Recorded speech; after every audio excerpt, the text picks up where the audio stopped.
Hey everybody, it's Ed Neal, your favorite hitchhiker. You like head cheese? We got plenty of head cheese hanging out here. Whew, I'm a little bush today. We've been up in Stinnett, Texas, up in the Panhandle. We've been shooting a little short film out there called Ladybugs. I play a crazy guy up in a tree. I know you're shocked, but they said, are you crazy? I said, yeah, I am. They said, would you get up in a tree? And I said, well, heck yeah. Boy, I sure hope you're having a fine December here. And I hope you have a great big Christmas. And we'd just like to say something to you. Don't go out there. Bye. In a world where zombies, ghosts, serial killers, and vampires all exist, it's Nico, Brian, Mike, and Dustin, and they are all that stand between you and the films that could end the world. Welcome to the Don't Go Out There Horror Movie Podcast. Welcome back, everybody, to the Don't Go Out There Horror Movie Review Podcast. Just want to thank all our fans and listeners. Really appreciate all support. You guys are awesome. Before we get into tonight's film review, I just want to give a quick shout out to our website, don'tgoouthere.com. Everything about our podcast is on our website. Brian's done a great job with it. It looks amazing. We have all of our episodes and interviews from our very first episode all the way to our weekly releases. Check out our website. We've done some incredible interviews in the past. Check out our interviews tab. It's a lot easier to find all of these interviews we've done with these horror legends on our website compared to like Apple Podcasts or Spotify, where we have 300 something episodes probably. We have our store, new t-shirts, new merch, new apparel. Check that out. We would love to see your pictures, repping your favorite podcast. We also have Shan's Etsy page attached as well if you want to grab a tumbler. Those are selling like crazy for her. And we also have all of our social media links: Facebook, Twitter, Instagram, YouTube, and TikTok. Like us, subscribe us, follow us, all that good stuff. Tonight's episode is a perfect example of social media. We got a ton of questions and comments on there. So I probably should hurry up then so we can get to them. But we love meeting new fans. We love connecting with new people. Check us out on social media. And the last thing we'll shout out on our website is Patreon. We call it Blood Donors. We have the traditional monthly reoccurring kind. You're a big fan of our show and you want to help us out. We have that available. None of that money goes in our pockets, just back into the podcast. We truly appreciate your support. Or if you're a big fan of a movie, you want us to review it, we have one-time donations available as well. Tonight we're kicking off December with my theme month. I chose something called Overdue Month. We're all picking a movie we kind of feel like, damn, we're on this far into this show and we haven't done this movie yet. And tonight is actually a really big episode. It's our 250th episode. And Brother Brian got to choose tonight's pick, and he picked a good one. You want to announce it, brother?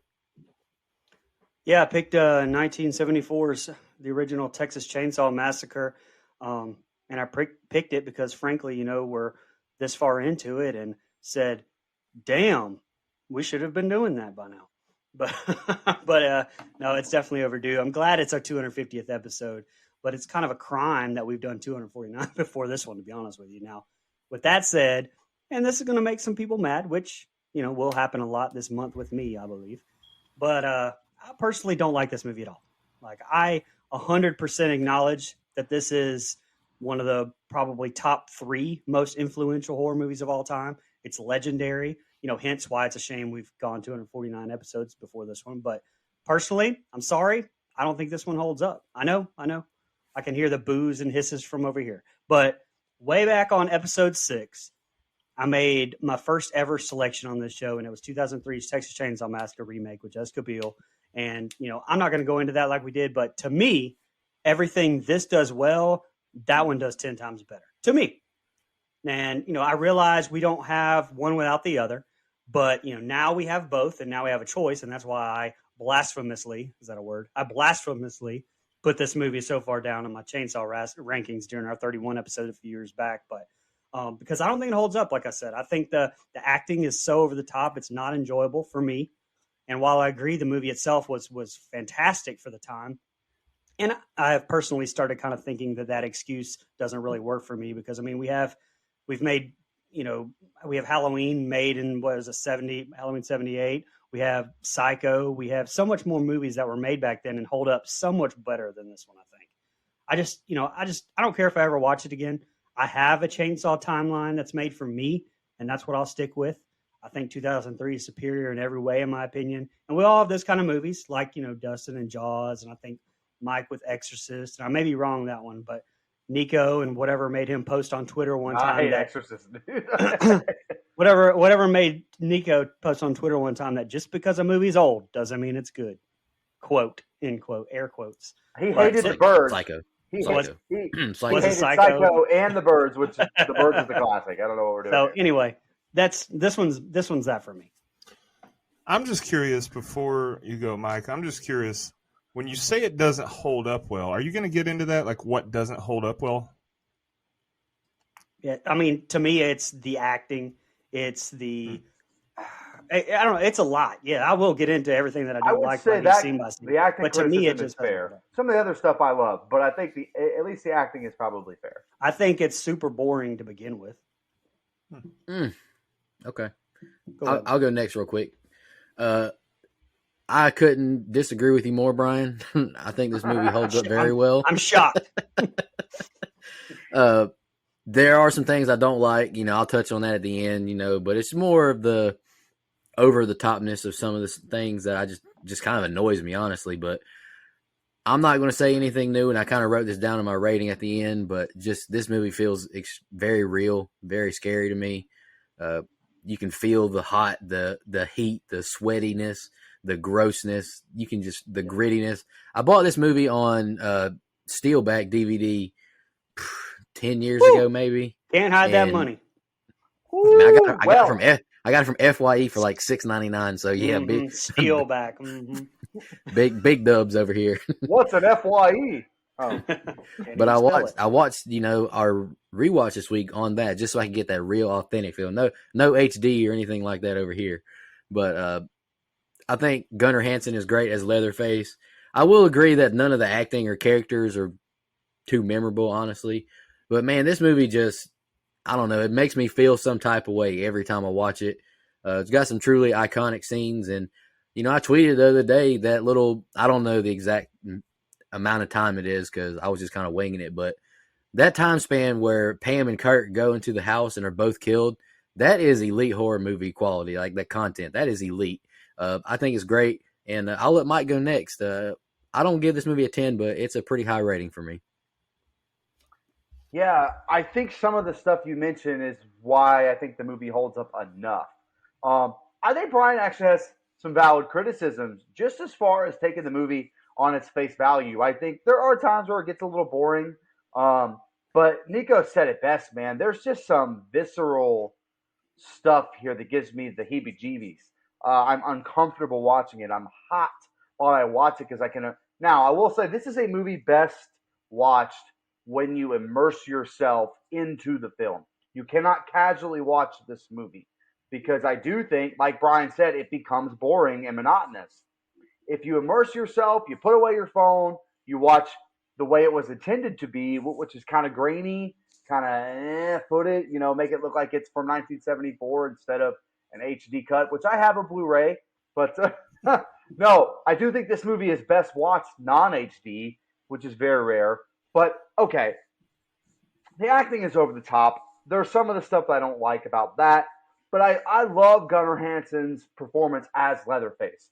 And I don't know if either one of you have said that yet. He may not be the best Leatherface because, like Brian, my favorite is 03. I think that I love that movie a ton. But we don't have that movie without this movie. And there's just some really good, iconic shots. Some great work from Tobe Hooper. You feel everything in this movie, but you have to immerse yourself. It's a classic. It gets a little bit of a pass for me on some of the stuff that I don't care for because of it being a classic that I can just kind of take in, and it's a movie of its time. That being said, this movie is layered as shit.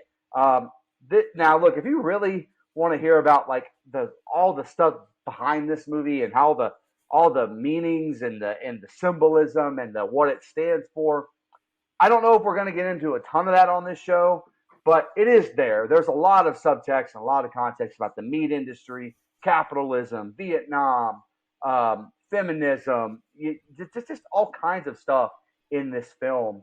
It's so layered and so nuanced. It's a part of academia. I mean, this movie is studied in film classes. So there's so much meat on the bone, pun fully intended, that I think it's worth a deep dive. I'm glad we're finally reviewing it. It's not a movie I'm going to turn on for shits and giggles, though. Like I'm not popping this movie in just to watch casually. I got to really be in the mood. I got to really get into it. And I think that still makes it worth watching, makes it hold up. So I'm very excited to finally talk about it. Well, it's all shits and giggles until someone giggles and shits. But this movie, I like this. On your front porch. Yeah, I like this movie a lot. I said it when we did the 31 on 31 when we ranked this franchise. But was that last year or the year before? I have no concept of time right now. I think it was year 2021's. Yeah, 2021's. Okay, so it was last year then. Because this year. Okay. So anyway, I said it when we did that episode that I had watched this movie for the first time like a month before that and loved it. Like, it's very easy to see that Rob Zombie draws inspiration from this film and his directorial style. And I am a huge Rob Zombie fan, obviously, so I like that. But then just beyond that, I think it does hold up well. Now, the acting is bad. I'm not going to give a pass on the acting, but we've seen bad acting in movies that come out in 2022. I agree. I challenge you to go watch that movie that I texted you guys about that I made it about 10 minutes into and turned it off. I don't even remember the name of it, but God, that was awful. Dash Cam or something? Dash Cam. Blumhouse movie. Man, as much as they hit, they've had a few strikeouts recently. Just throwing that out there. But yeah, this movie, I think it holds up well as far as the way it makes you feel. Like, it feels so realistic and real and plausible that it's like it's just. And then the score is absolutely perfect. Like, there's hardly any actual music. It's just creepy sounds that like apparently came from sounds that an animal would hear in a slaughterhouse, and it makes it even more creepy. And I think everything about it looks great, even down to the makeup that we see at the end. I mean, the guy that played Grandpa was young as shit, and he looked like the Crypt Keeper. So I just think that's a really good movie. I'm glad you picked it. I'm glad that we're getting to it because it's overdue. I agree with you, Nico. It's not a 10, but it's a high mark for sure. Well, and I think you guys hit on it whenever you all three said the way that it makes you feel, and gritty and gross. And that's exactly how I described feeling whenever I watched 2003 and whenever I still watch 2003 Texas Chain Saw Massacre. Me too. I get that. I completely get that. I get that feeling when I watch that, but I don't get that when I watch this. So, like I said, it's just the way, I guess, that it makes you feel personally, too. Can I ask you a question, Brian? And I know you probably answered this before because we reviewed the film. Which one did you see first? I saw the originals, this one and all the back when I was younger. Okay. In middle school, going through like all the horror movies at TNM Video, TNM Video, Mike, not TNM. Hey, I was going to say, I've been there, buddy. But and I didn't like the franchise at all, and so it actually took me a long time to give 03 a chance. And so when I did, and it really actually made me feel some type of way, I was like, damn, I actually, I really like this. So, it I don't know, different times in my life, yeah, sure, but it's still kind of, to me, I will get into it. Peek behind the curtain, Brian. I know you hate my pick next week, but the actual pick was almost Texas Chain Saw Massacre 2. But because you picked this movie, I changed my mind. So, thank God. Thank God. I'd rather watch a possession movie than that movie. But wow, spoiler. Oh yeah, sorry, but yeah, to what you said about how it makes you feel, I get what you're saying. Like 03 does make you feel uneasy and uncomfortable as well. But I also, when I watched this one, I just thought about the time. Like, think about what was going on in the world. Like, this is a post Charlie Manson world that we're living in. Yeah, that's very true. post Peace and Love 60s, like Yeah, right after that. Yeah, post Ed Gein. Like this is Yeah. the stuff that was really going on in the world, and movies weren't really being made like this back then. Mhm. And so that plays a huge part into it. Is me just thinking like, damn, what if I was 18 years old in 1974, which I was close, but watching this movie in a drive-in theater or Shit. something. but no, it just that plays a lot into it as well, is thinking of how impactful this had to have been in its era. Absolutely. And see, yeah, I completely get that. I just don't put myself in that position. And like with 78 Halloween, I don't have to put myself in that position. That's fair. And like with Psycho, I don't have to put myself in that position. So those are movies to me that make me feel some type of way when I watch them, but doesn't take any extra from me. I guess, like I said, it's just a personal preference. You don't have to immerse yourself in it. That makes sense to me. I'll just say one more thing before we jump into scene by scene. 74, I feel like could be like a smut film or something like that. Like it feels more real to me than like 03. Don't get me wrong. It feels hot, sweaty, but to me it feels like a movie. It feels like he's Michael Bay, so obviously. Yeah. But 74 just feels like something you could hear like in a true crime case. Like it just feels more. Yeah. It feels more. I get that. Gritty. I'm using the same words over and over, but I don't know. It just feels more like it happened down the road. Authentic, than for sure. But I do like 2003 better as a movie, honestly. I mean, I put it number 1 in our 31 ranking that year we did it. So If it weren't for Scream, I would have. So Same. I had Scream 1 in this too. And I had Scream 4 2 and this 3, or excuse me, 03 at 3. So yeah. Oh yeah. Any more opening thoughts before you jump into scene by scene? This isn't a long movie, so this won't be that long of a review, I don't think. All right, let's jump into it, guys. The film starts with a voiceover by the legend John Larroquette speaking on the events of Sally Hardesty and her brother Franklin. The Texas Chain Saw Massacre, August 18th, 1973. We hear the famous photo flash noise as we see human body parts. We now see another set of corpses baking in the sun as the radio speaks on grave robbers. The robberies have happened over a period of time. Title card and opening credits roll. We see a dead armadillo in the road as a van comes to a stop. Franklin is wheeled out to pee and a semi passes by, throwing dirt all over them, and Franklin's wheelchair rolls down a hill. They chase after him and get him back in the van. They drive again as Pam speaks on astrology. The van stops again and Sally asks a farmer if they have any info on her granddaddy's burial ground. A drunk lies on the ground blabbering about seeing things. Sally tells Franklin she saw the grave herself. It didn't look dug up.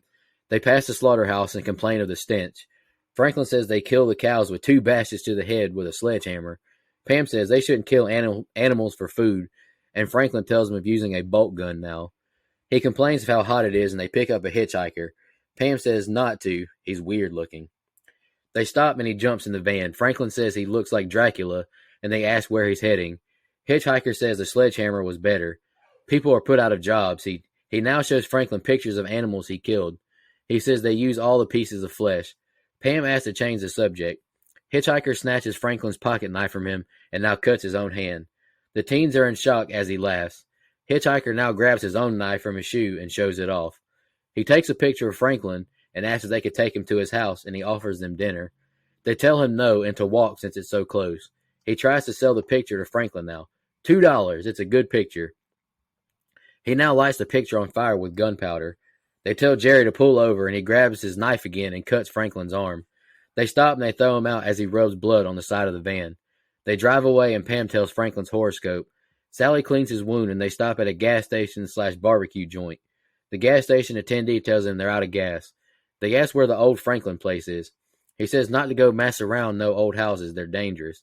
He says he has some good barbecue. Just wait here. Jerry gets out to go ask about another gas station. Franklin finds some of the hitchhiker's blood on his knife, and he asks Kirk if he could do that to himself. Jerry and the ladies get back in the van with barbecue and leave to head to Grandpa's place. All right, Brian, that's the opening set of scenes I got. What'd you think?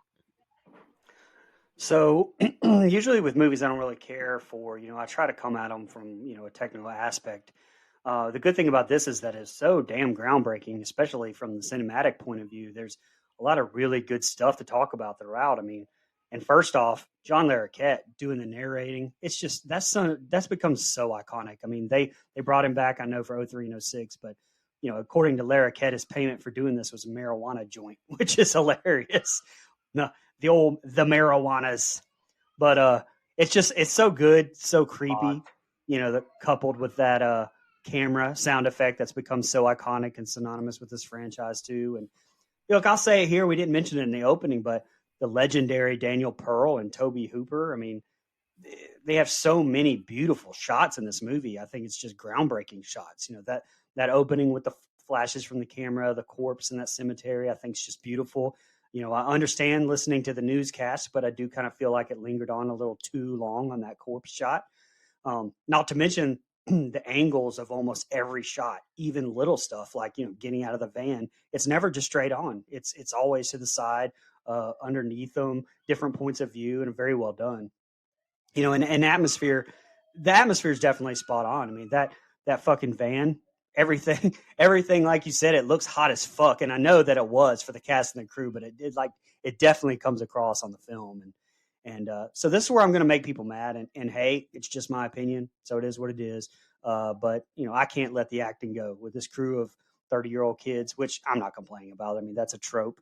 I just didn't know what to call them. But I think they're all extremely over the top acting, non-realistic, and for me, not likable at all. I mean, especially Franklin, which apparently even the cast couldn't stand because the late Paul Partain, went method with it and annoyed everybody on the set too. William Vale as Kirk was tolerable to me. Personally, they were so unlikable. It made this first part just drag on so much to me, and this is a super short movie to me. I think the best acting comes from the Sawyer family. And, speaking of, shout out to friend of the show, the hitchhiker, Edwin Neal, for doing our show intro. He does a good job with what he's trying to portray. It just didn't hit to me like the girl they pick up in the 03 remake does. It's not disturbing to me at all. It just comes across as cheesy. I mean, even their reactions to him cutting his hand, Franklin's reaction to being cut is cheesy to me. I don't know. Sorry. I know. Insert all the boos and hisses here. Not those kind of boos though, Dustin. Relax. Say booze? But the best actor in this entire thing to me is Jim Saito. I mean, I think he gives a very good performance and the best one in the entire movie, in my opinion. And the last thing I'll say is Marilyn Burns, rest in peace, walking around with no bra and a see-through shirt to me is funny. I mean, that's only because there's hardly any gore or straight up nudity because Hooper intended this movie to be a PG flick, but kept getting back X and R ratings from the MPAA. So I guess it's just kind of ironic that, if you're going to go for a PG rating off the bat, why that choice? I don't know. Just curious to me is all. I thought I'd bring it up. So all in all, pretty boring group of scenes for me. I don't disagree with that, Brian. But I think boring, this movie's one of those for me where I said it at my open where I need to immerse myself. So if I just throw this on and I'm on my phone and I'm doing something at the same time, let's get to the good stuff. But if I sit down and kind of put everything away and just watch, I can just be in the van with this group of people. So I think that's where you have to go. You got to get to that place. So I understand while, hey, that may not work for you. I'll say this. I love this intro. This iconic voiceover is great.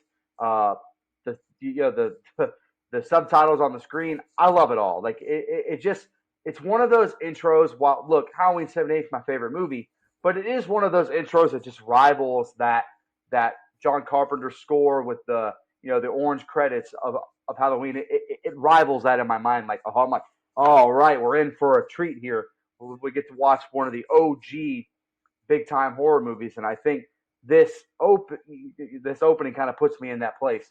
I mentioned Daniel Pearl, also just really cool that they have him again in 2003. That's probably really cool for him to be able to say, I worked on this one, now I'm working on this one. A completely different movie in the sense of the style and the setting, but he does a great job in both. I think he's great as a cinematographer, and I like Tobe Hooper. Unlike everyone else on this show, I like the second Texas Chain Saw Massacre too. So I really do like Tobe Hooper as a filmmaker. you go right into everything that happens in this van, and it is a little slow, but it's just kind of like casual conversation for a little bit there. Some annoying, some annoying horoscope thing, which I think I've said on the show. I hate horoscope stuff. Like I don't do astrology. Like I think it's rather annoying when people excuse their behavior because they're a tortoise or a Taurus or whatever the hell that means. I found that very annoying. That's whatever. I'm sure I'll get some lashes for that. But yeah, look, however, I love Edwin Neal's Hood our intro. I love his performance in this van. Like I think him and his acting, his facial expressions, the scene where he cuts his hand, I think it's great. And at the time, we only know him as this hitchhiker, so it's just like this, like really out of left field scene. Like, why is this hitchhiker here? What's his purpose? We don't know that the first time you ever see the film, and so it just looks like a crazy out of place thing. And for what it is, I think it works. As far as the rest of this cast, man, they're just not very memorable. Like, I really wish Marilyn Burns had the chance to reprise her role in this most recent Texas Chainsaw, because I think it would have been super meta and super funny. Obviously, didn't get the chance to be Sally again, but like that would have at least added something a little fun. But her role, like her performance in this movie, is just not very memorable until the last like 15 minutes, where all she does is scream. So in this set of scenes, none of the characters are super memorable to me. Franklin, very annoying, but again, this feels to me, like Nico said in his open, a real group of friends. Like it feels like every group of friends has that annoying person. Sometimes I'm that annoying like every group of friends has that guy. And so I kind of feel like this is very realistic to me, except for, a crazy ass hitchhiker. I am not picking up no hitchhiker. I'm just going to tell you that right now. So I'm with you on it being a boring set of scenes in the sense that not a lot happens. I do think it sets a good tone. It gives me the, I'm unsettled. Like I don't like I have an uneasy feeling when I watch this opening set of scenes because I know what's to come, but the people in the movie don't know what's coming. So Mike, I think it's okay. But by the way, beautiful shots. Like this movie has really good shots. I love the setting. It looks hot. It feels hot. It looks very Texas, 1974, and I like that about that. Mike, did you say temperature hot. Okay. I mean, however, Mike, did you say that you didn't like Marilyn Burns at the end because all she does is scream, or you did? No. I said when she does that, I like it. But everything else before that, I'm not a big fan. But her in the last 20 minutes, I think, does a good job. I really do. Yeah. So you can immediately see where Rob Zombie draws his inspiration from. From John Larroquette and the narration to the scrolling text on the screen, the score, the immediate gore, the title card. I mean, that has Rob Zombie all over it. And so when I watched this for the first time, I was like, oh, hell yeah, I'm in. Don't care what happens the rest of the way, I'm in. But also, John Larroquette, shout out to him. Grew up on John Larroquette, man. I used to watch Night Court with my dad, like, all the time. And then, Same. Of course, with, him being in Richie Rich. Big part of my childhood. But, so when he's trying to take a leak off the side of the road, what exactly happened to cause him to get thrown down the hill and out of his chair? Like a car speeding by and he got startled and fell? Like, I didn't see anything. Like, what the fuck was that? That was weird to me. But, okay, that's fine. And then, holy nipples, Batman. Sally rocking the no bra look, and then things were pointing in the right direction. That was certainly a choice for someone trying to get a PG rating. But exactly. All right. And then we got Franklin talking about the gun used to slaughter the cattle. Every time I watch this movie, it immediately makes me think of No Country for Old Men. Great movie. Cannot wait to cover that one. But just, go to it every time. It goes, what a brutal weapon that would be. But, and then, yeah, I would not have picked this guy up. Like I said, we're in a post-Manson world and he looks like he looks. Fuck that, bruh. And then he starts cutting into his own hand. Like when he grabs the knife and cuts into his own hand. Hey, man, stop. This guy's got to go. Like, I'm kicking him out the van right then. There's no chance for him to do anything else. And honestly, the part in the van with the hitchhiker, it just lasts way too long to me. Like, it really served no purpose. I get we had to be introduced to the character somehow because, spoiler, we're going to see him again later. But it could have been in passing. Like, he could have been at the barbecue spot. It was pointless to me. Other than to show us that he's crazy and plant this seed of paranoia in Franklin's character for the rest of the movie. It just, I don't know. I wasn't really a fan of that. But, and then when he sliced into Franklin's arm, what the hell kind of crying was that? To quote my favorite TikTok account, be a man. What the fuck, dude? You're crying like a toddler.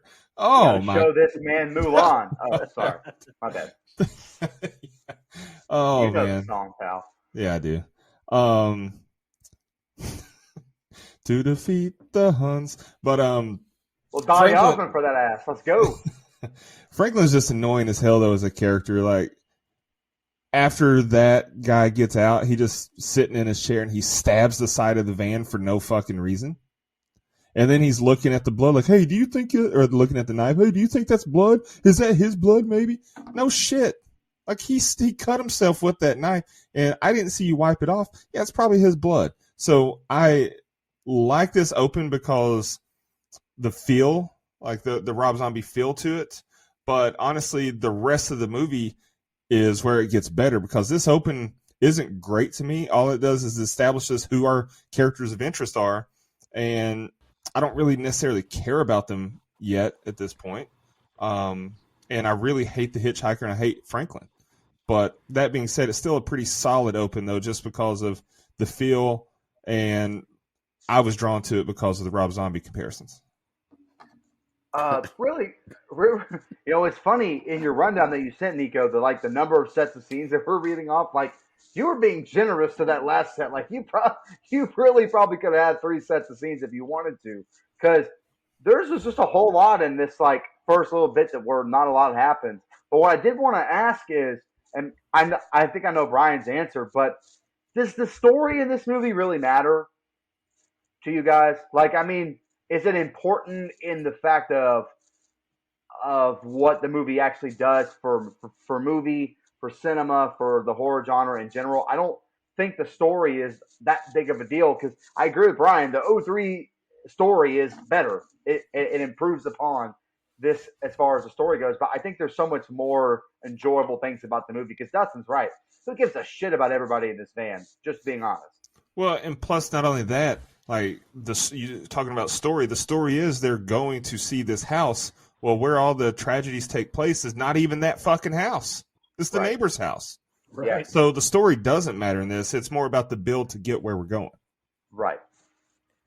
I'm going to touch on one thing Dustin said about this opening, and I'm just going to say that the nipples. This opening doesn't really, I mean, not a lot goes on, but this opening works for this movie because, like I mentioned earlier, this feels like like if you were to listen to like a true crime documentary and they said this group of friends went down to Texas to check out this person's, grandpa's house, and then this should happen. Like, back in the 70s, like, this is when, like, the serial killers of America were established, so this opening scene works for this. The opening set of scenes works for me because I listen to a lot of true crime stuff. But I mean, if you listen to like all these victims' cases, like a lot of their deaths are because they went to a different town to party, or they traveled to a different part of town just to go do something. Like this opening set of scenes works for me just because I put myself in that time zone. Also, them running out of gas is not a convenient plot point. It is the fact that in that time period there was a gas crisis, a gas shortage. So that actually really works at the time. In 1974, a lot of gas stations were out of gas. So I think that's also adds to the realism of the story. And I'll take it one step further to what you just said, Nico, about it feeling real and feeling authentic and like it feels like a true crime. This plot, this premise could really work as a found footage film or a found footage movie. Oh, God, yes. Yeah, like, absolutely. I was thinking that when I was watching it this past time is because, like, imagine if these kids... It'd be really good. if they were going to this house because they were trying to make a film for school or something, and so they had a camcorder and they just happened to be shooting. Like, this would really work as found footage. Yeah, It would work as a Rob Zombie film as well. I'm just being honest, like But to be maybe honest, get a writer, but have him direct. to be honest, most films would work as a Rob Zombie film. So. here we go. Oh, All right, let's move on. Let's move Hey, on before I get hey, pissed. Nico, before you go, I'm gonna make all you loyal Friday fans mad.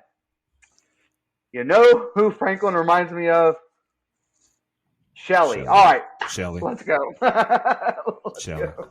And he's just as annoying as Shelley is. Just being honest. Hey, shout out to Larry Zerner, friend of the show.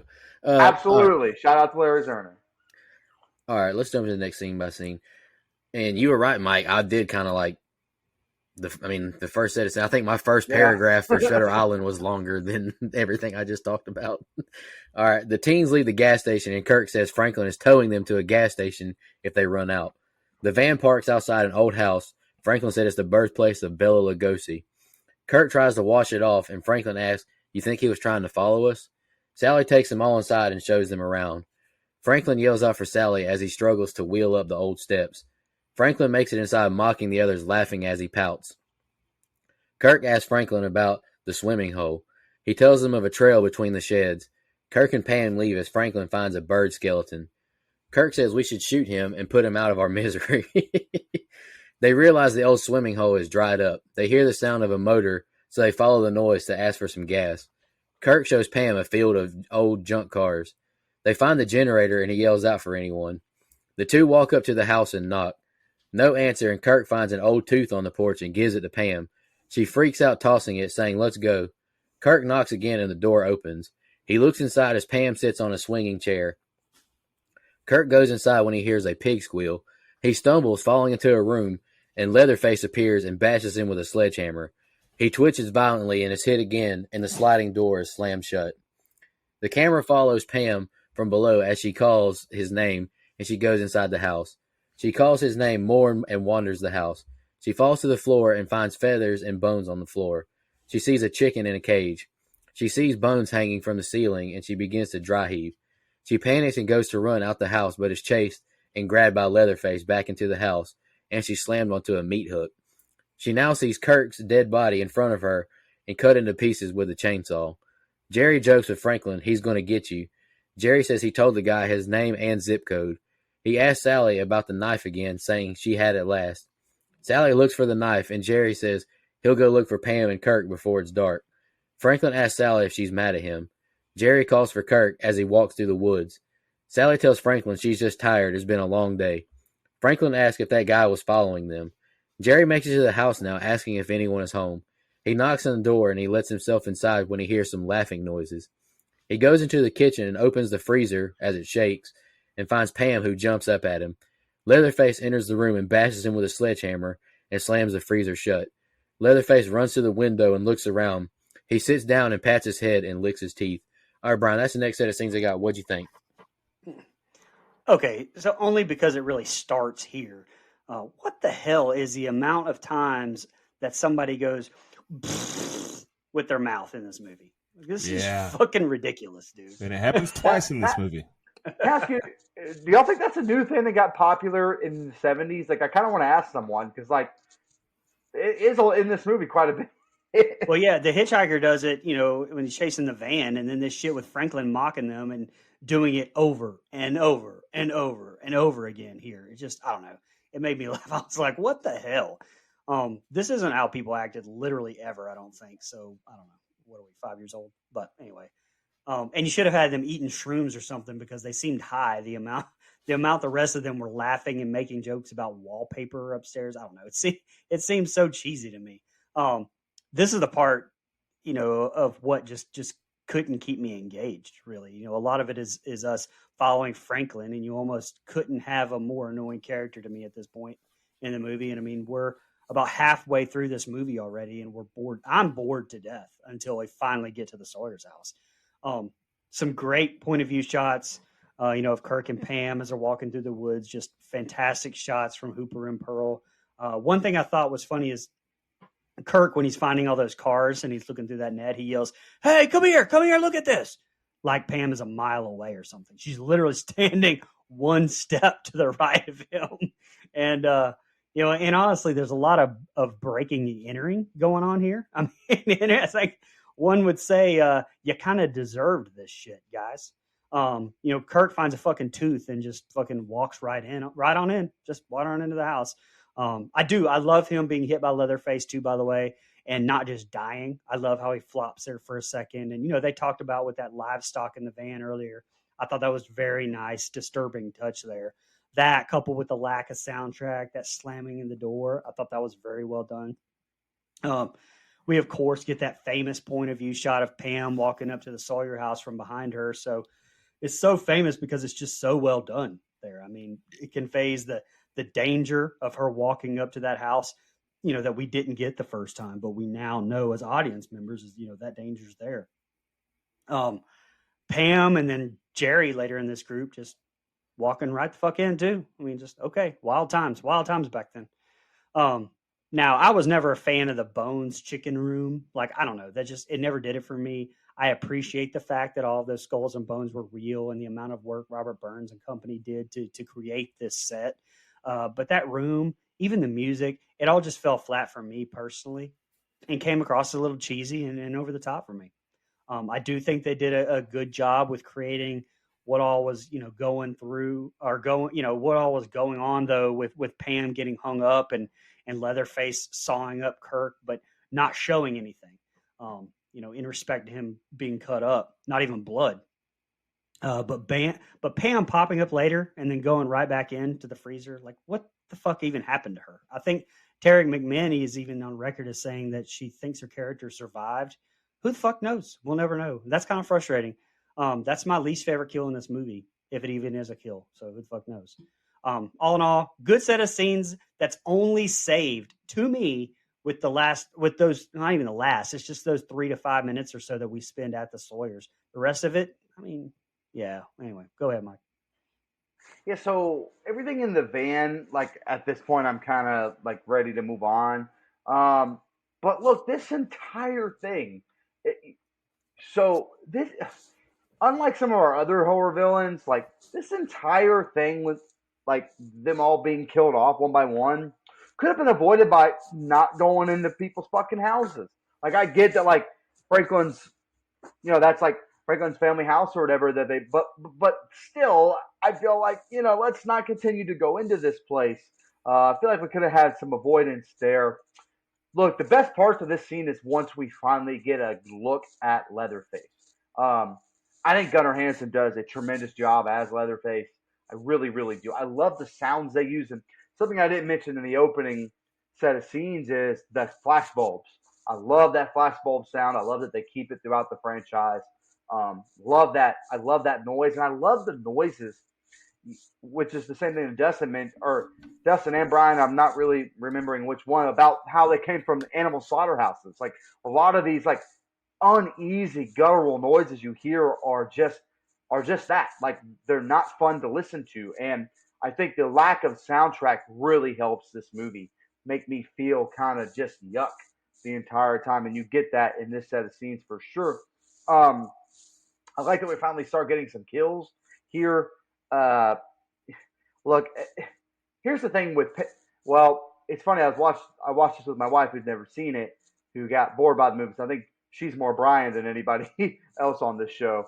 Shout out to Catherine. But I was like, I had to kind of explain to her the underneath ass shot that we get. I was like, no, you don't understand.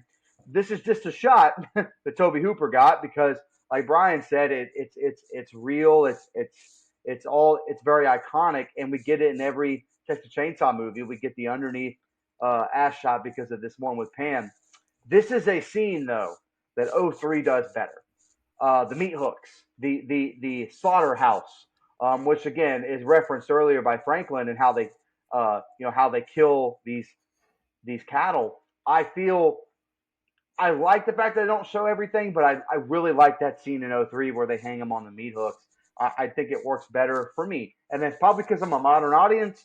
I'm younger than the intended audience. So I think having the violence and the gore of that scene really hits it home and just makes me feel icky when I see it. Here, look, I like the kind of cutaway kills that we get from Leatherface. He's cutting somebody up. It's very quick cuts. They kind of cut to him, they cut something else. They cut to him, they cut to something else. And they do that a lot throughout this film, whether it's him killing or trying to take down the door. And I love the sound, and Brian mentioned it, I love the sound of the door slamming. Like, I think when they use that, and it's quite, it just works so well. Some really good shots. So this is definitely the set of scenes where the movie catches my interest. It picks up. And it's not just because stuff is happening. It's why it's happening. It's how it's happening. And when I lock in on this part, I feel so uneasy. Like, I feel, like Nico said, I'm watching something almost of a documentary style. Like, it's not quite a documentary. I know it's not a documentary. But I get that weird feeling that I get when I watch, like, a Dahmer documentary, where I'm just like, golly, this makes me feel not like I want to turn this off, but I can't. That's how I feel when I watch this set of scenes. So I think this set in particular really, really works. Yeah, so like, I get it. It would suck to be left downstairs like that, but Franklin throwing that damn tantrum like he was 4 was absolutely ridiculous. I agree, Brian. It's like, what the hell are you doing, man? Like, that mixed with how he cried when he got his arm cut, it's like, okay, I'm over this guy. I hope he's the first to go. And then, yeah, it's perfectly normal and acceptable. Just let yourself into a stranger's house. So he brought that death on himself. It's definitely creepy as fuck when she trips into the room and it's all covered in feathers and bones. And then that score, the sounds just made it, and then the chicken clucking just made it so much more eerie feeling. And so I thought that was very well done. Mike, you said it, like, I think it was you that said it. Damn, we do a bad job of remembering who said shit. But when you said it's just like classic horror when they get into this house, it really is. And then hanging her up on the meat hook there, that's just brutal shit. Like, the thing, my biggest gripe though is I wish we got more blood and gore, especially here, from her and Kirk. I'm not saying that we need to go overboard and we need to do Terrifier amounts of blood and gore, but just some. Like, we hardly see any blood in here. Now, it's very effective how little that we do get because, we don't see it, so we're left to imagine the blood, but I would like to see a little bit more. I bet you if he knew that he was going to get that PG-13 or that rated R rating anyway, then I bet you he would have gone for it. Probably, but also maybe so. not, because I don't, budgetary constraints. This is a very tight budget apparently, so maybe, but I don't know.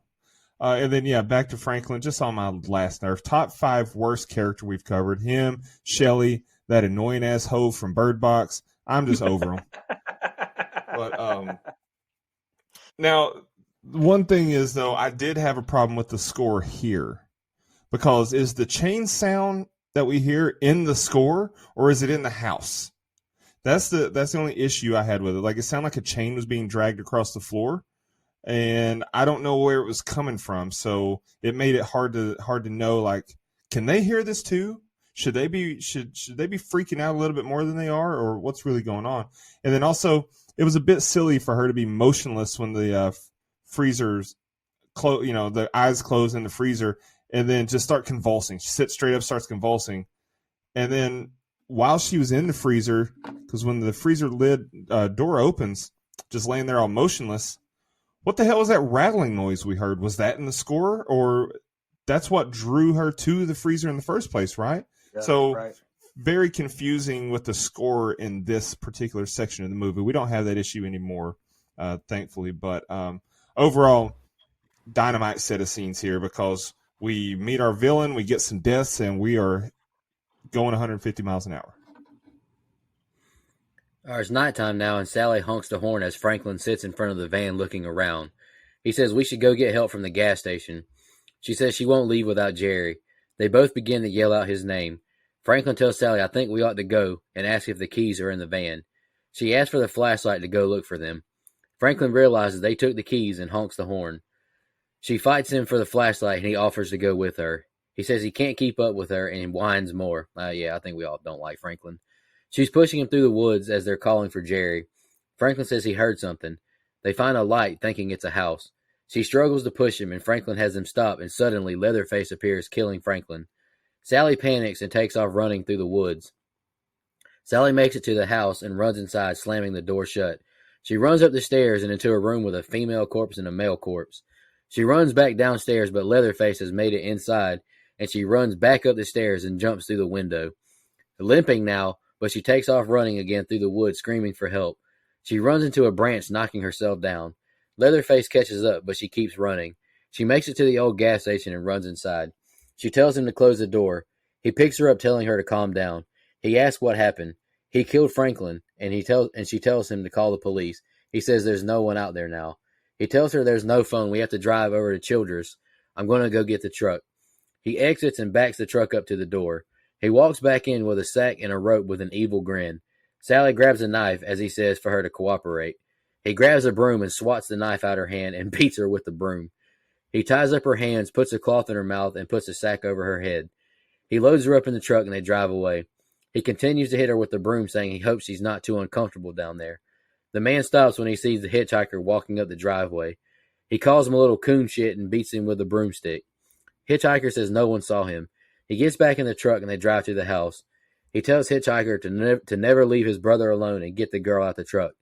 He complains, "Look what your brother did to the door." He calls Leatherface a fool as Hitchhiker ties Sally up to a chair.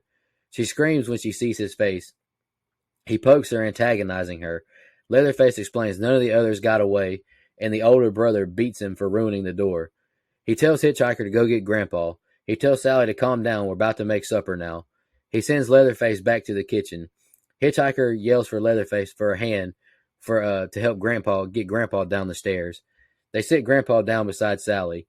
Hitchhiker cuts her finger and puts it in Grandpa's mouth, who drinks on the blood, and Sally passes out.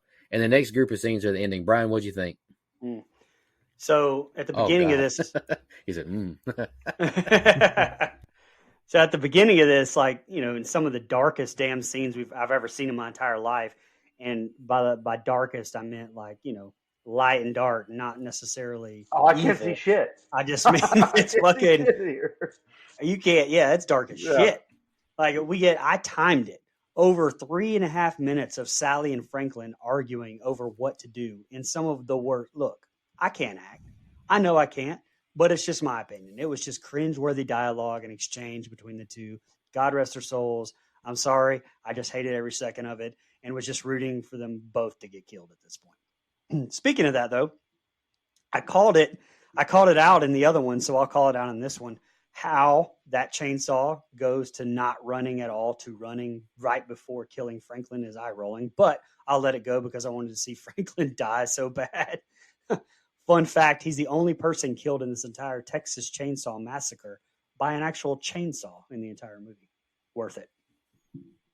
Sally Hardesty straight up hauling ass through these woods too. Leatherface must be at defensive back speed. Some fun tidbits though about that. Burns was actually pretty cut up badly running through that underbrush. So a lot of the blood on her body and clothes is real. Cactus Jack would be proud of her. Also, apparently Gunnar Hansen, even his lift boots, even in his lift boots, he was faster than Marilyn. So he had to do some like random shit when chasing her through the woods, since there's not many like cuts there. Now that you know that, you'll notice like a lot of times where he just kind of gets really close to her and then stops and starts like slicing the tree branches in the background before he catches her. And honestly, it's so damn dark. A few times I thought he actually got her, but man, and Leatherface chasing her.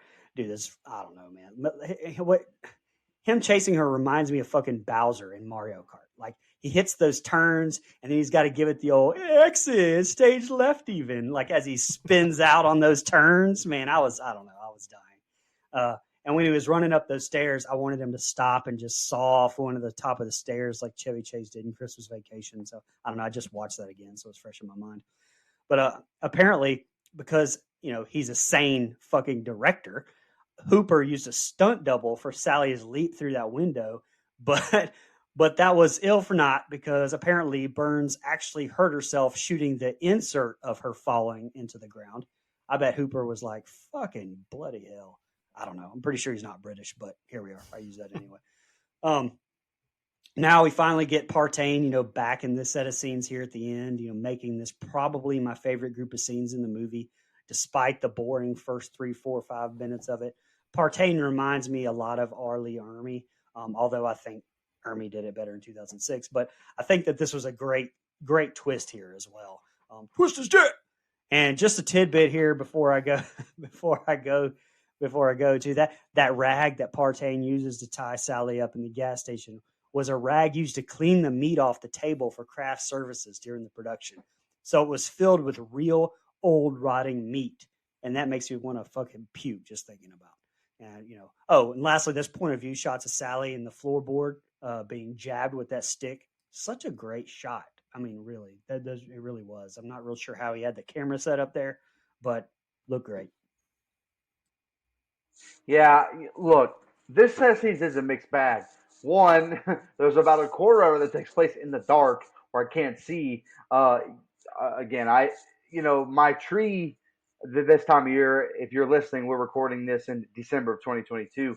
My Christmas tree lights are next to my TV, and this scene is so dark, like all I can see is the reflection of my tree. So, like, I hate that. And I hate this argument with Sally and Franklin. Like, I'm kind of glad we're down to these two characters because I'm, like, ready to get going here. But they spend entirely too much time on this issue. I just don't understand it. I'm glad Franklin dies. You mentioned him being the only one that dies by chainsaw. He's also the only one that dies not in the house, if I'm not mistaken, out of this group. So he's the only one that, like, didn't come into Leatherface's home territory and get killed. Everyone else, hey, man, don't come to my house. But Franklin, you're kind of like, oh, man, kind of went out of your way to do that one, didn't you? But, man, this Sally chasing goes on a really long time. But I think there's some really good stuff here. And I know I kind of mentioned that she screams the, last 20 minutes of the movie. I'm not making that up. There is no dialogue. Sally just screams while being chased and beaten up here outside of her little stop at the barbecue place. But look, I think there's some really good stuff here, man. There's some good shots, some good suspenseful stuff. Leatherface is terrifying. Again, great performance by Gunnar Hansen. I know the chainsaw kind of just starts up all willy-nilly, but it works for me. It's fine. Look, once we get into the family, I love it. I love that we have this sick, twisted, demented family, the Sawyer family. Now, I'm not going to lie, I'm more inclined to like the Hewitt family from the remake of the two movies because I think Arlie Ermy, who you mentioned, is a fucking awesome actor and he portrays his character well. But I like the family aspect of the Texas Chainsaw Massacre. And we haven't really touched on the subtext here, but this is one of the first movies that kind of, so like the 50s and 60s is a lot about family,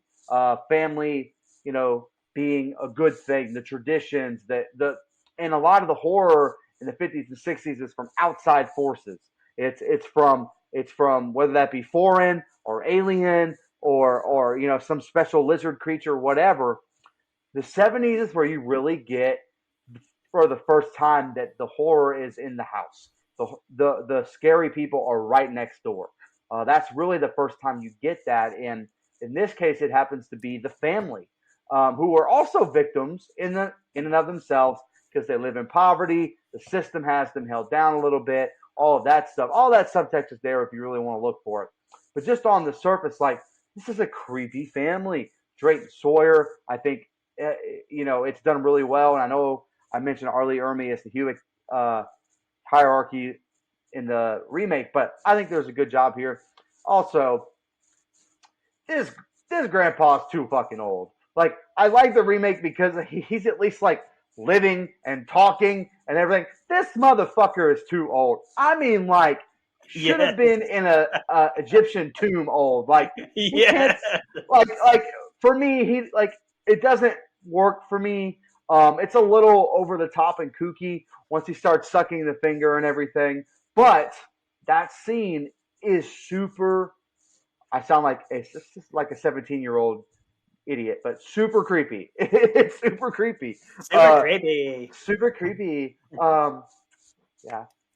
Anyway, but yeah, no, really though, it does make me go, ooh, what the hell was that like? Because it's this old, decrepit person, and Sally is what, 18? Okay, so like, just the whole thing like is super out of place, but it's also a reminder of the setting that we're in. I just think once we get to the family stuff, I'm such a big fan. But I actually really like the set of scenes. There's some bad, like everything that takes place in the dark, basically. But the chase stuff and the family stuff, I'm a big fan of. I think the acting kind of kicks up a notch once we get down to Sally and the Sawyer family for sure. Yeah, so boom, finally some satisfaction. Franklin is carved up, and I'm good with this movie. That if he would have survived, I'd have probably taken 3 full points off of my score. I know about Shelley. That's how I felt about Shelley. Just saying. Yeah, and then Brian, you mentioned when Marilyn Burns was running through the undergrowth there, cutting herself up and whatnot. I also read that she would take her clothes with her to the laundromat to wash, and the purple shirt and a couple of its duplicates had been stolen from the dryer. So she went back to the store and purchased the last one they had, but it was a size larger.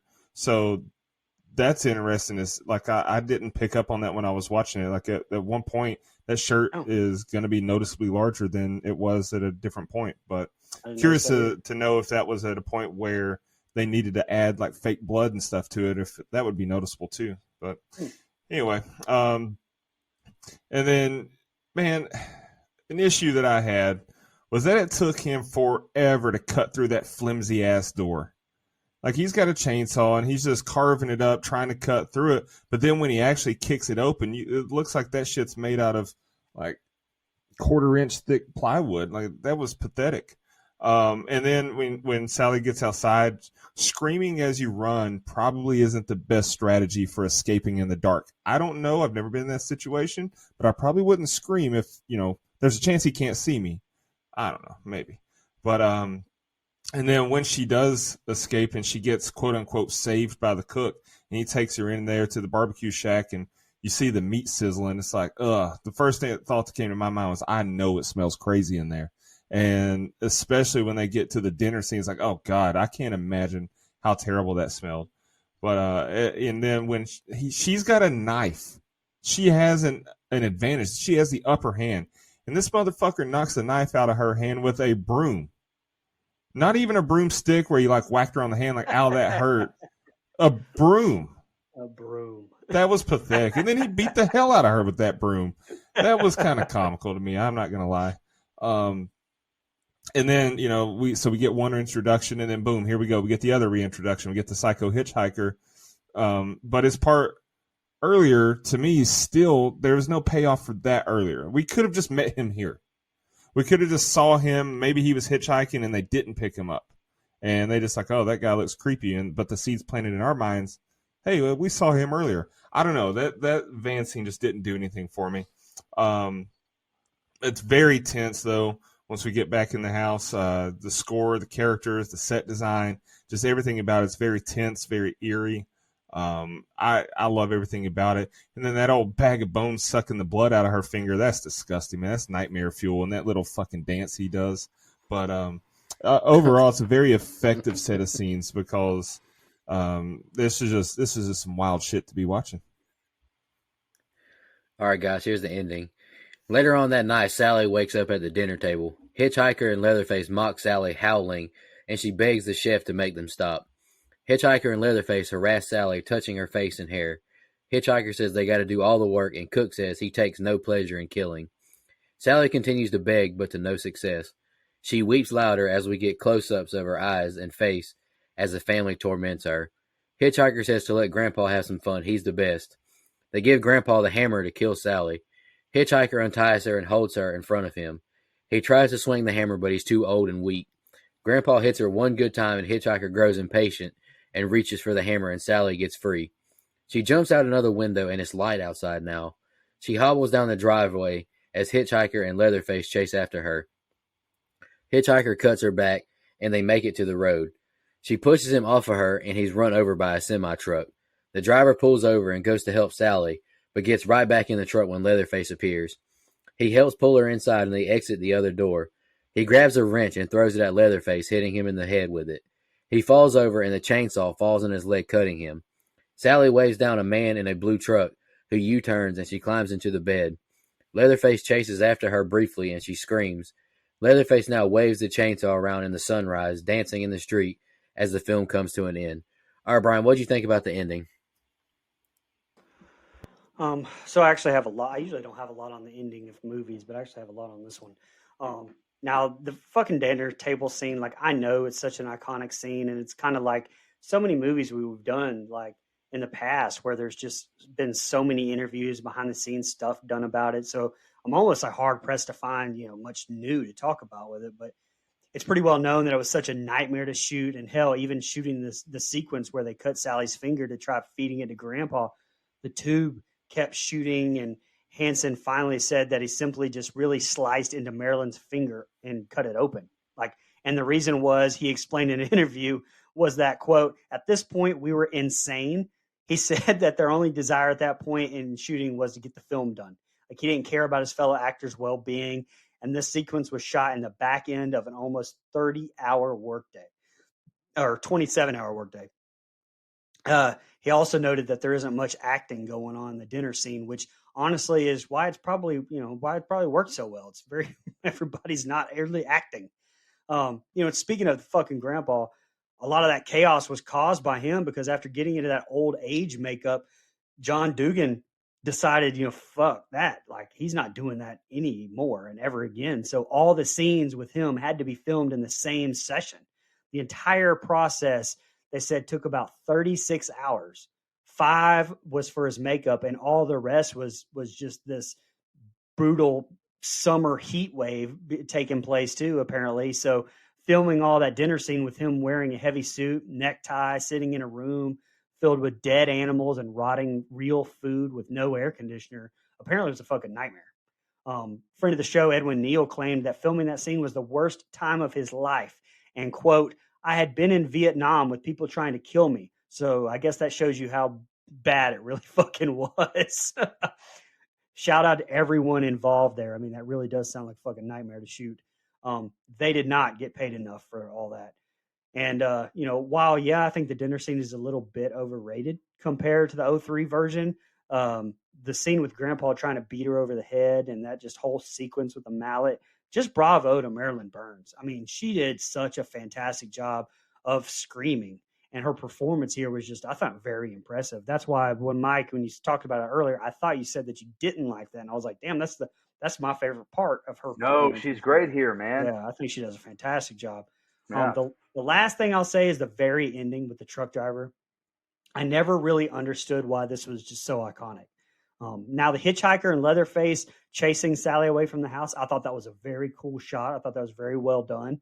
But the truck driver part just seems kind of comical to me. Like hitchhiker stands in the way and does the Austin Powers steamroller, just no, for what seems like 10 minutes without getting out of the way. And then the truck driver gets out and says, "Oh, hell no," turns around and gets back in the truck, which makes me die laughing.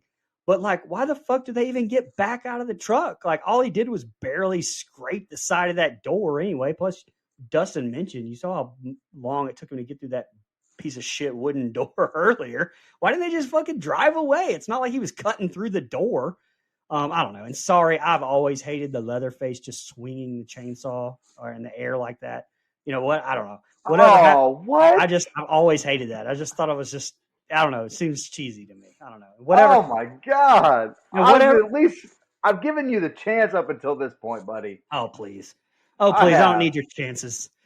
Well, guess what? You've got no chance in hell. No chance. Sorry. That's what you got. Well, whatever happened to my man and the truck driver? Like, he's just gone. You know what the sequel should have been? Not that piece of shit that we got. We should have been about the fucking truck driver getting away. Not that shit show that we got for Texas Chain Saw Massacre 2. Anyway, I'll shut up. Go ahead. You were muted, so I didn't hear anything you said. Damn it, I quoted Chop Top and everything. Son of a bitch. Damn it. All right. I like the ending a lot. I really, really do. I like the family dinner scene. I think it's iconic. The tension builds and it builds and it builds, and they get Grandpa trying to use the hammer and he can't use it. He just kind of like chucks it at her and it gets her once, and all that Marilyn Burns is doing is screaming, and it just works. It's iconic. I love so everything around this family dinner scene. And by the way, every Chainsaw movie has to have one except the most recent one apparently. But I think the reasoning behind that is because this one I think is so well done. I love just like the cuts of people's faces and everything else. It just works for me, man. It's creepy. It's unsettling, and I really really like it. I like that Sally gets away because we always give Laurie Strode credit for being the first final girl, but really, I mean, Sally Ardisty's really the one. I mean, if we're really being honest here, she gets away. Now, there's a little bit of a different outlook. Laurie Strode kind of has the opinion of like, oh, thank God I made it out. Sally Hardesty looks like she'd rather be anywhere else but in the back of that truck. So I think the portrayal is different for sure. I like where she gets out. Now, I will say this. I agree with you on one small thing, Dustin, or excuse me, Brian. I could have done without the truck driver. Because he serves no purpose. Like, I think we're just adding a couple minutes here because we want our movie to be a little longer. Man, I think you just get her in the back of the truck and you drive off and Leatherface is chasing her. So if you cut out the truck driver, that would be fine. I mean, it doesn't take away from the film, just like a small nitpick where I think I'm like, come on, get to the iconic shot where it's Sally laughing and it's Leatherface swinging that chainsaw all and around. And honestly, I think it's such an iconic shot. I love that the sun is coming up. He's swinging the chainsaw. I love it a lot, man. It just works for me. And I like when people edit it. Like, I think the best one is the Fleetwood Mac one where he's dancing to Dreams. That's pretty great. But I think kind of meme and TikTok culture made that even more relevant than it already was. But quick fun fact that I'll insert here. Marilyn Burns, we talked about the dinner scene. That was a 26-hour straight shoot. Like, no breaks. All gas, no breaks. Like a Willie Taggart offense. But, they shot that for 26 hours straight. She goes home. She rinses off. She gets clean. They're done. It's over. The scene in the truck, it's done. She's done. They call her maybe an hour later and say, Marilyn, we didn't get it. So she has to go back and reshoot it. And her laughing, it's actually supposed to be crying, but her laughing hysterically is a real emotion, which she mentioned in interviews later. So, like, imagine that shooting that movie was hell anyway, like literal hell, because it's 104 degrees. Because you guys mentioned the heat wave that came through, and then having to go back and do that all over again would drive me absolutely bonkers. I mean, the final product is great, but just knowing that behind the scenes makes me feel bad for her, to be honest with you. Love the ending. I think it works. It's probably my favorite set of scenes in the movie. Yeah. So when she's begging them, it's a great choice to go extreme close up to her face and then her eyes and then cut away. Like the direction there is fantastic. The way it just the camera cuts we get. It's just great additional horror elements there. Now this scene to me does drag on a little bit too long though because of her screaming. Like, she's great, but the screaming just gets a little bit unbearable for me at times. And then, man, this motherfucker can't even hold a hammer, and they just keep trying. That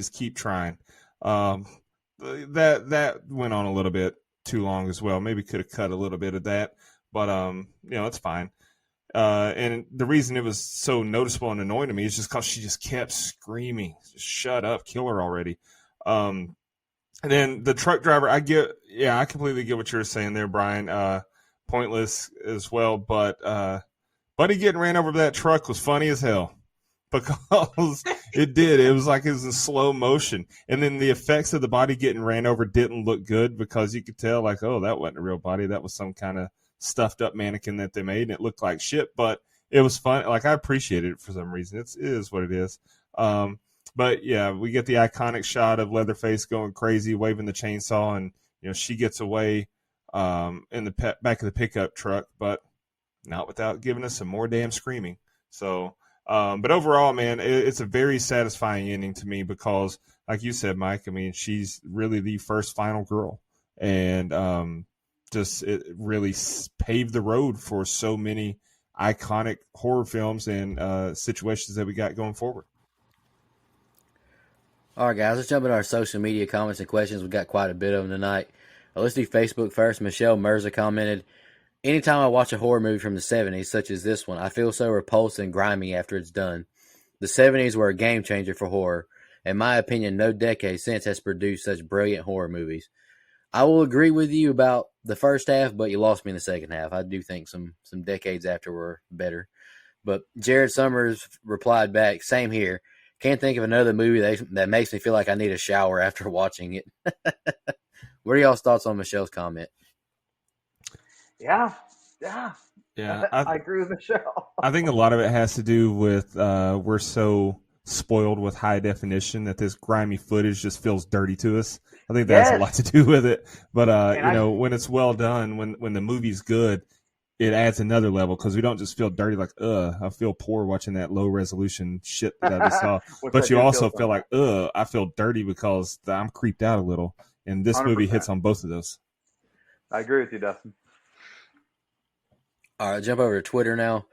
Big fan of the show, Randy Smith commented, love that y'all are covering a true classic. This is a movie that helped shape horror for many years. While, yes, it's not perfect, and we want Leatherface to shut Franklin up, it's an imperfect 10. Then he hit us with it's a 10 gif. Sean Irwin, big fan of the show, he tweeted us saying, Rubber gave praise to this movie, LOL. I think it still holds up quite well, but I also was rooting for Leatherface since all the teenagers suck.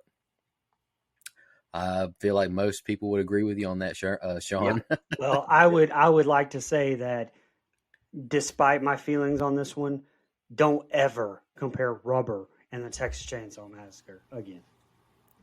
No, he said Rubber gave praise to this movie. He shouldn't even be mentioned in the same. Yeah, I was going to say let's not do that, please.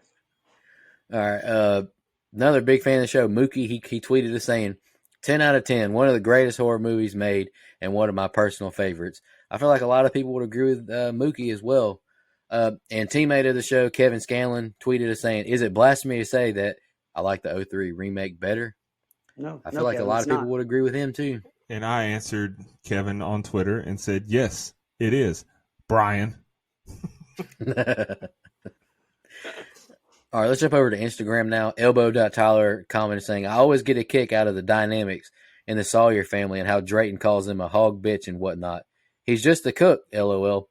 Also, no disrespect to Sally, but Pam should have been the final girl, in my opinion. Okay, I like that take. I don't know if I agree with it. By the way, Pam, in 1974, call me sometime. Well, Mike brought that call me sometime back out and guns blazing with it. Pew, pew, choo, choo. All right, blood donor Christian Cunningham, Chris_2020 commented saying, Matthew McConaughey's car jump screen from Texas Chainsaw Massacre: The Next Generation perfectly sums up my entire feelings about this franchise. And take that from what you will. Attaboy. All right, big fan of the show, Joe Black Tattoos commented, can't kill a classic with the cheers emoji. I won't disagree with you, brother. Real Matt Sears commented, this movie was creepy AF the first time I watched it when I was way too young to be doing so. The old grandpa at the table scene was disturbing. Plus, I feel like you could drive down some back roads in this country and for sure come upon a family like this. A backcountry road trip is all fun and games until you hear a banjo, or in this case, a chainsaw. That's what I feel like so real about this movie. It's like, it just, like I used to deliver mail out in the country. It's like, you saw some weird stuff. Gail the Snail commented, do you think anyone mourns the death of Franklin? I hate that dude so much for the laughing emoji. No, we all hated Franklin as well. All right, guys, bear with me. Big fan of the show. My guy, the Black Han Solo, left us a big comment, so I'm going to just give me a minute. TCM 74 will forever be my favorite horror movie. It gave us one of the forefathers of the slasher genre. If it was a slasher Mount Rushmore, his ugly mug would be up there with Jay Vore, Hockey Mask, or Sack, depending on your preference, Petty Freddy, Chucky Cleaves, and Silent Mike. The two best portrayals of Face to me are the 74 and the 03 beginning Face, because although different portrayals, they kind of meet in the middle with their brutality. I even like the 2022 version because it spat in the face of the horror franchises that tried to cash in on the legacy sequel shit. The 2022 one obviously had its flaws, but it literally gave us what the title said: a massacre in Texas with a chainsaw. Yeah, somebody smart. Let's go. Simple. Leatherface hasn't been the psychological type, but what if they did give him that treatment? Like, let's say someone like A24 or Blumhouse gets a hold of the franchise and hires a LGBTQ plus director to explore the psychology while Leatherface cross-dresses. I mean, for what we can gather from the 74 version and a few of the other movies, he changes depending on the chore or role he's doing. Yeah. So if they delve just a tad bit more into that and do it tastefully with the writer-director of that community, and without going too much into Rob Zombie Halloween territory. I don't know, just a thought, because they seem to kind of abandon that part of Face's lore in these last two installments. Anyways, can't wait to hear you guys' take on this classic, and what do y'all think about that take on Leatherface? And he followed up saying, what was his name? I'm sorry, what was his name? Black Han Solo. Oh, that was Black Han Solo? I just want to say I'm sorry, Black Han Solo. I'm sorry. Well, I'll say this. A lot of people in the community he mentioned are not thrilled with the portrayal of Leatherface over the years because of his representation of trans and cross dressing and all of that. Like I think there's a lot of misrepresentation according to what I've read and they're not a big fan of the way, especially Texas Chainsaw Massacre 2. They hate his portrayal in that movie. So, yeah.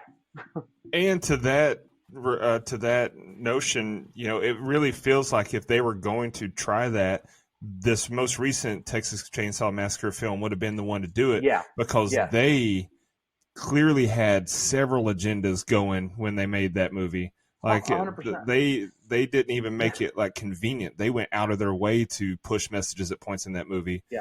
And they never settled on a side, just kind of push a bunch of messages.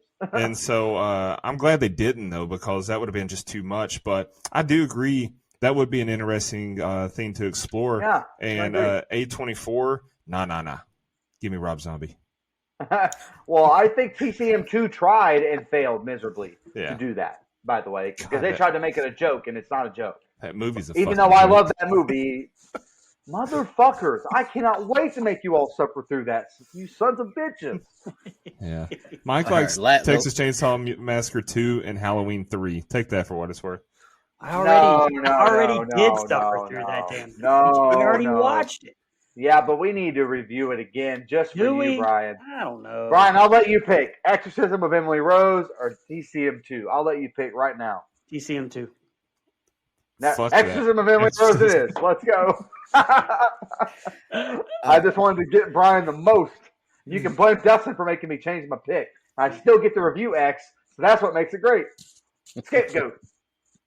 Our Black Han Solo just wanted to re-up on his comment. P.S. 1,000 pardons if I got any of the LGBTQ plus nomenclature wrong. It wasn't intentional. I reread it 3 times to make sure. Hopefully it didn't come off offensive. If I did, please feel free to contact me. And I really like this part. Teach me, don't preach me. I like that. Don't just jump down people's throats. Yeah. I hate that shit. Anywho, that's it for our social media comments and questions. Do any of y'all have fun facts? I do not have any. No, I said all mine. I've got a couple.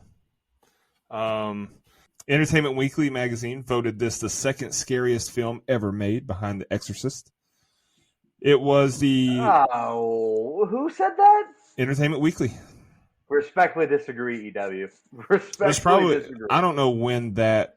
The Exorcist. Come on. I don't know when that was, when that article or when that that list was made for them.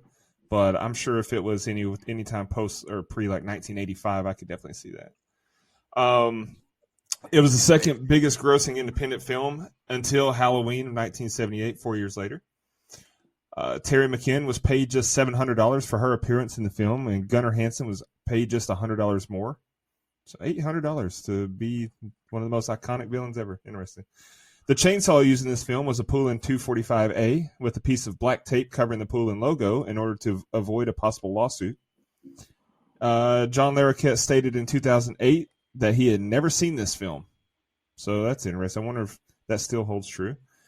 The 12th highest grossing film of 1974. This one was really interesting to me. Working titles for this film included Saturn in Retrograde, Head Cheese, Stalking Leatherface, and then simply Leatherface.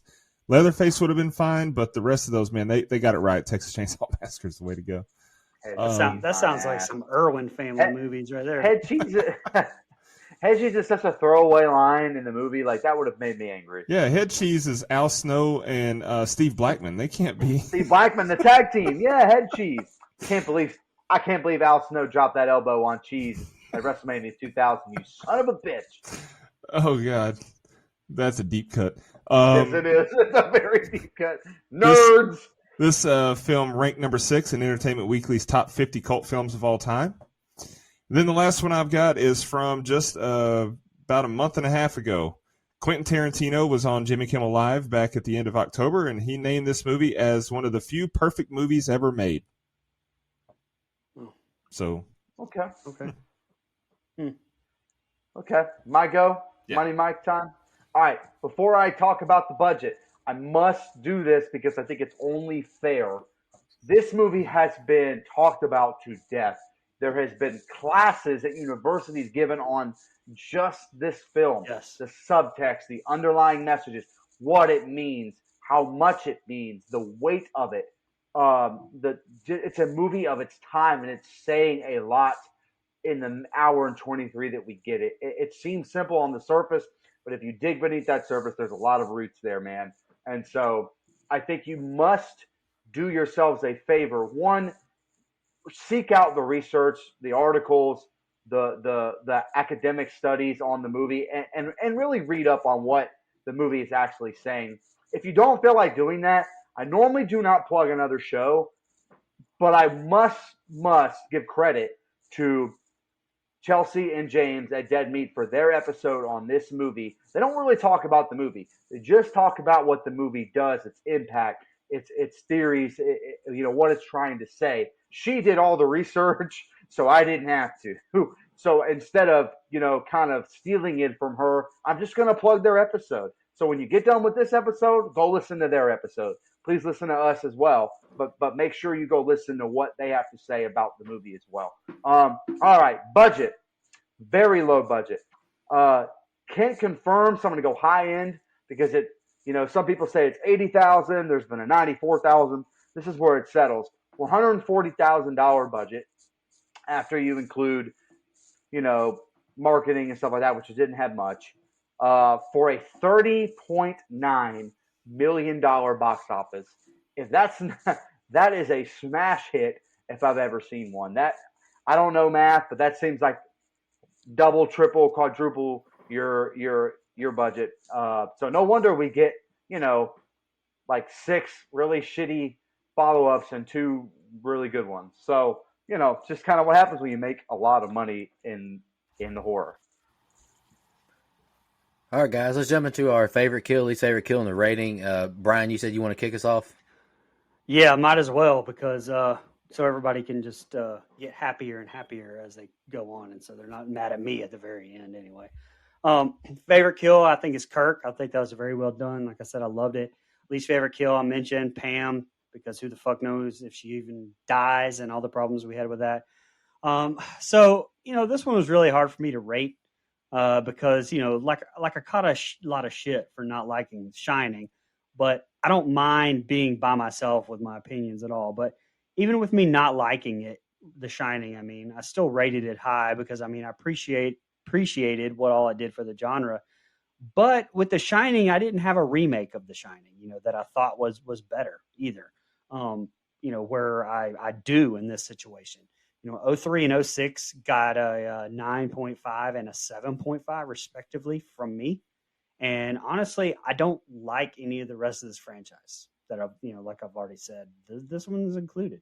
If I want to watch this movie or story, I'll pop in 03 and, to me, get a superior movie, in my opinion. Sorry. I'm just going to rip off the Band-Aid, send the hate mail. I'm going to give this one a 4.75. A what? What did you just say? Sorry, I gotta go. See you later. Hold on, what did he say? 4.75. I'm gonna go next. Did All this right. man make us? This man made us watch Bone Tomahawk. That movie was good. And It's a good movie. yeah, it was fine. This man made us watch Army of the Dead.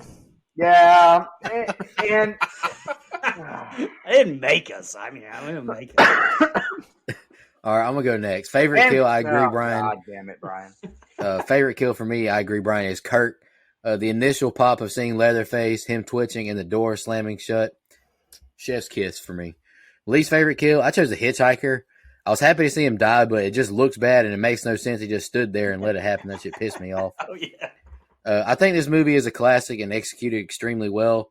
Not saying anything new here, but the grit, raw, nasty, hot, sweaty, sticky feel of this movie just separates itself from so many others. This movie just feels incredibly realistic, and that's what makes it terrifying. It fits the time it was directed.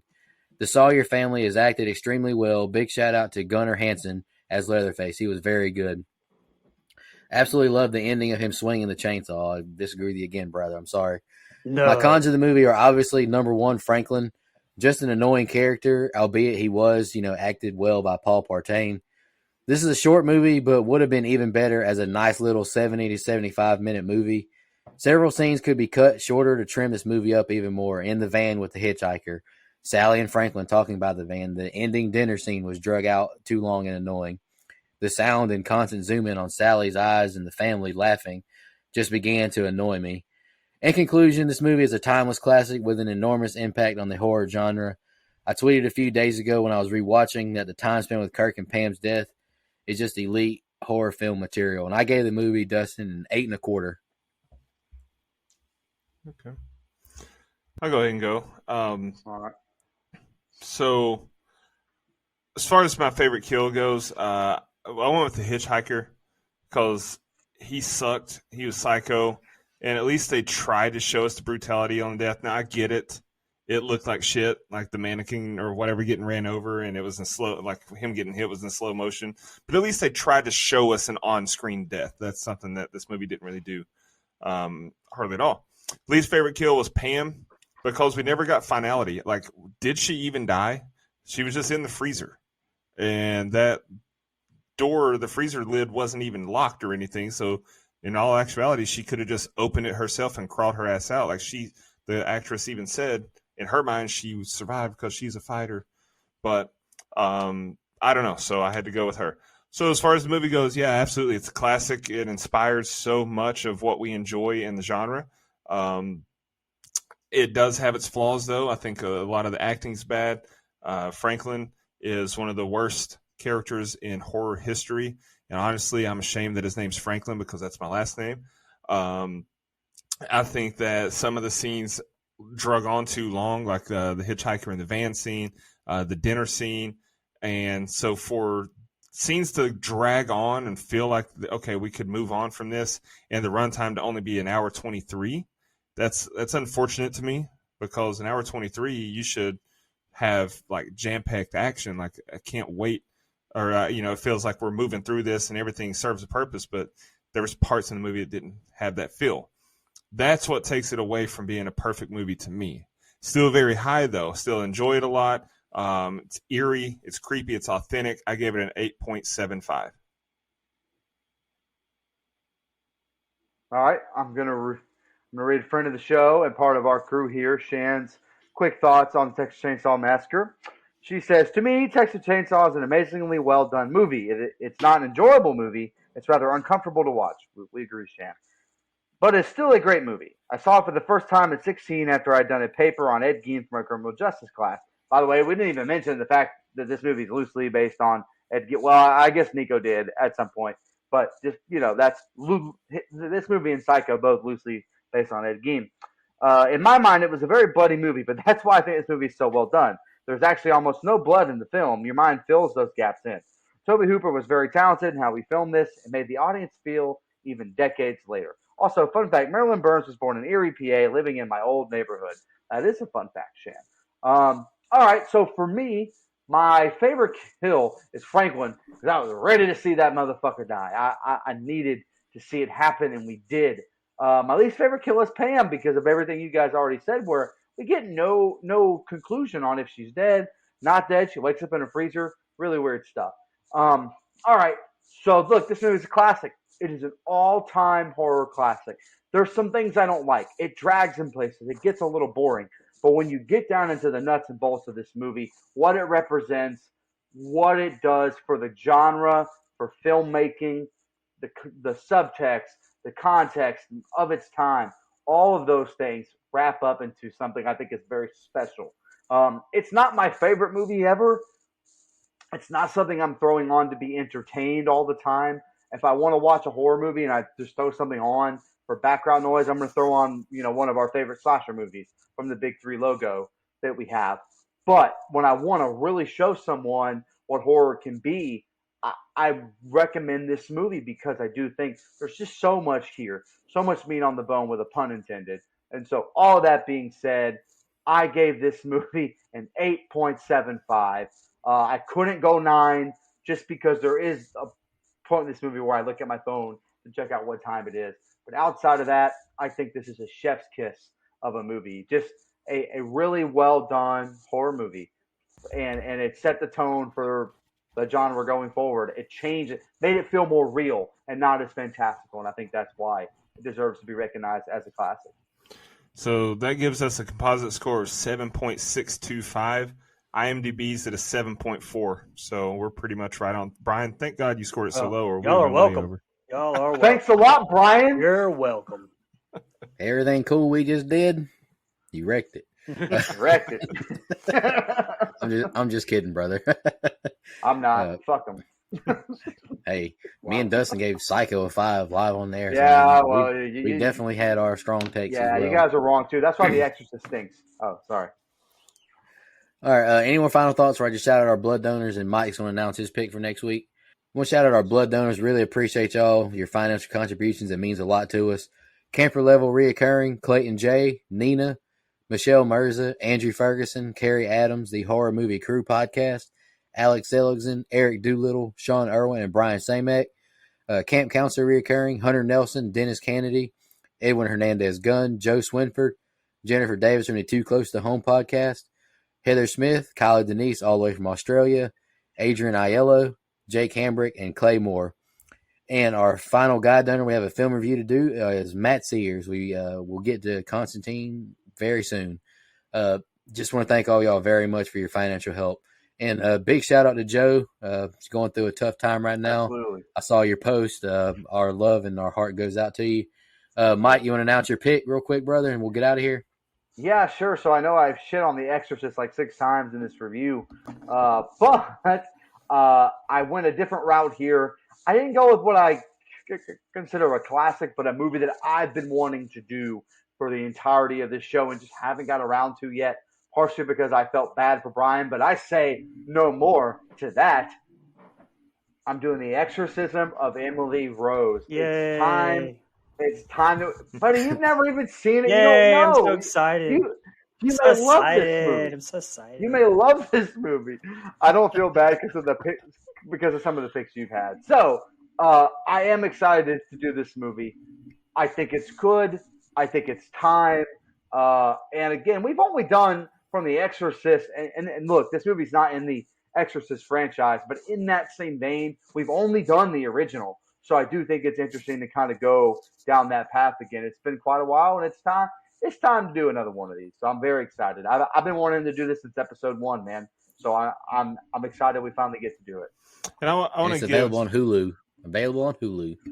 I want to give I have it on Blu-ray. the listeners a peek behind the curtain because Mike, you touched on it a minute ago. I got you bullied. You said I'm going to pick X anyway. So listeners, I want y'all to hear this. This theme for this month is long overdue. And Mike's pick for long overdue was a movie that released in March of 2022. What did Nico say? What was Nico's definition? What was it, Dustin? Overdue to me. You're asking me what someone said months ago or a month ago or so? That's I can't remember. I'm saying. So basically, we bullied Mike, and this is, what it meant to me, what overdue meant to me, and to me, I've been wanting to do this movie since it came out. So I had perfectly explained that away. You kept bitching, so I changed it to piss Brian off. You're welcome. It's all your fault. Exactly. I didn't even do anything in this whole entire thing. Actually, you Brian, kinda- me for? Brian, you Actually, started Brian, it. I You have started already it. I had your back, and then I went too far with it. And then he's like, all right, Yeah. fuck you guys. I'm going home. See you guys, I'm going home. Yeah, basically. It's actually all Brian's fault. It really is. I tried. All right, let's end this episode, you little coon shits. Y'all have a good one. Just want to remind everybody